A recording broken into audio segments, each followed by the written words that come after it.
நீங்கள் பார்த்துக் கொண்டிருப்பது News21 செய்திகள். தமிழ்நாடு செய்திகளை உடனுக்குடன் தெரிந்து கொள்ள News21 செய்திகளை பாருங்கள். உண்மை, உழைப்பு, உயர்வு. வணக்கம். பழனி அருகே ரேசன் அரிசி பதுக்கி வைத்திருந்த நபர் கைது.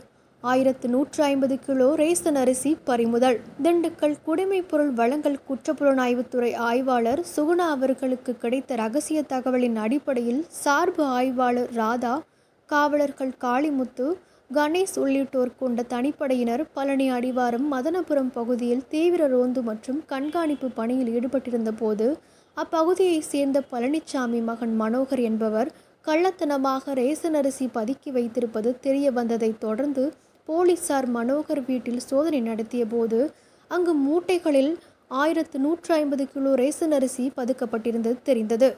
அதை போலீசார் பறிமுதல் செய்து மனோகரனை கைது செய்து வழக்கு பதிவு செய்து விசாரணை மேற்கொண்டு வருகின்றனர்.